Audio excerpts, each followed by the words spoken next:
Bonjour à tous, bienvenue au JT Pop, heureux de vous retrouver. Aujourd'hui, je vais vous parler d'une chose dont j'ai souvent parlé, mais là je pense que ça fait quelques temps que j'ai pas fait de vidéo dessus, c'est les faits divers sur Netflix. Ils sont souvent édifiants, ils sont souvent passionnants, ils sont souvent intéressants. J'avoue que j'ai une préférence quand ils parlent des États-Unis, peut-être parce que ça fait moins peur, peut-être parce que je m'y reconnais moins, peut-être je me dis, ouh, c'est loin, ça peut ne pas arriver en France. Mais là, je vais vous parler d'un documentaire qui s'appelle La vérité kidnappée du rêve au cauchemar américain.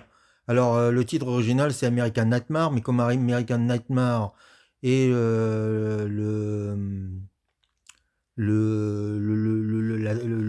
titre d'une série de films d'horreur produits par Jason Blum, donc ils ont changé le titre. Et ils ont fait un titre à rallonge. C'est pas bien grave. Donc, qu'est-ce que ça raconte? Parce que c'est ça le plus important. Alors, Aaron, jeune américain vivant en Floride, à Valero, un jour, il appelle la police et il explique ce qui s'est passé. C'est qu'en pleine nuit, des gens sont entrés dans sa maison et ont kidnappé sa petite amie. Donc la police arrive, fait des prélèvements, tout ce qu'il faut, et puis ils vont interroger le jeune homme qui s'appelle donc Aaron. Et donc Aaron explique qu'il dormait tranquillement avec sa petite amie et que des hommes habillés en tenue de plongée sont arrivés, leur ont mis une lumière dans les yeux avec un flingue et les ont endormis et l'ont attaché. Que le petit, il a, il a mis un certain temps à se délivrer, mais surtout il était sous narcoleptique. Et la police ne va pas du tout croire à cette histoire, en la trouvant très bizarre, très étonnante, très abracadabresque, comme disait notre ami Jacques Chirac.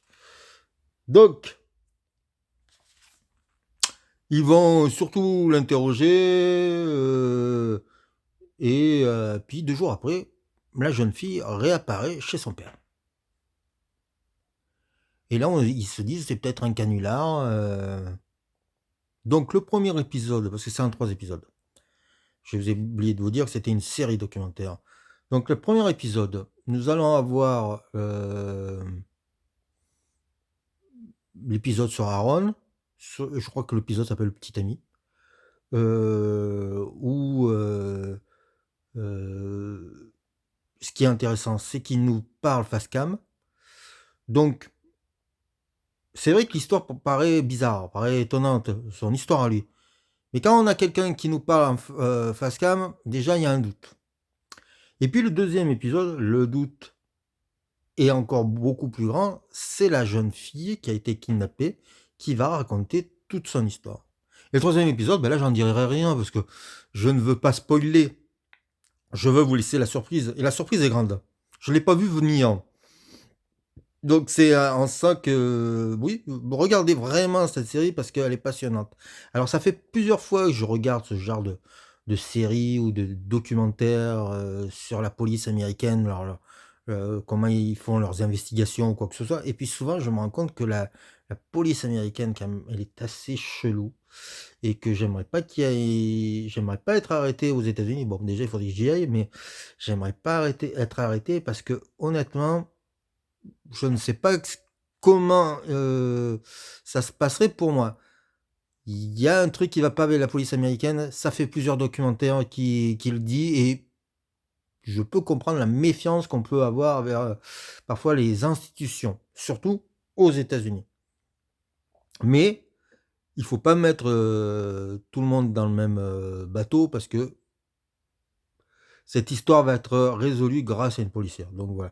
Mais là, la police de Valero et le FBI en prend bien pour son grade. Et aussi les médias. Voilà. Mais l'idée de ce documentaire, je pense que vous avez un peu compris dans mes déclarations où je vais en venir, c'est est-ce que c'est comment dire, est-ce que c'est un canular ou pas? Bon. Et j'ai l'impression que j'ai déjà un peu dévoilé les choses, mais c'était difficile de faire autrement. Mais en tout cas, c'est passionnant de bout en bout. La mise en image est formidable.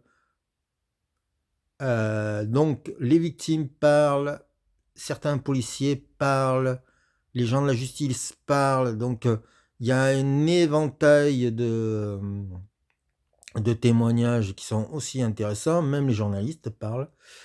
Heu, on a des écoutes, on a droit, à des enregistrements d'interrogatoires, donc on vit presque en direct ce qui se passe. C'est étonnant, je suis en France, ça serait impossible, je pense, de faire de tels documentaires avec de telles images parce que je pense que on peut pas filmer, on peut pas projeter ce qui se passe dans une salle d'interrogatoire en France. Je crois qu'il y a un truc comme ça. Mais en tout cas, là, c'est possible et ça fait parfois froid dans le dos. Et puis, voilà, ce documentaire peut être vu donc de manière sociologique, c'est-à-dire, comment vivent les États-Unis. Et puis on peut regarder ça comme un bon polar. Mais comme un bon polar, c'est souvent sociologique, l'un ne va pas avec l'autre. Ou l'un va avec l'autre, c'est mieux comme ça, dit comme ça. Je dis des bêtises des fois, mais c'est vrai que, je répète souvent cette phrase de Jean-Patrick Manchette qui disait: «Si les extraterrestres veulent connaître l'état du monde, il suffit qu'ils lisent nos polars». Et beh, parfois, pour connaître aussi l'état de notre société, bah, parfois, il faudrait qu'ils regardent certains documentaires sur nos faits divers et ils seraient pas mal renseignés. En tout cas, La vérité kidnappée du rêve au cauchemar américain mérite d'être vue et ils avaient déjà fait parler d'eux, les auteurs de ce documentaire. Ils avaient fait un truc sur les arnaques de Tinder, donc qui était aussi passionnant. Donc bah, voilà.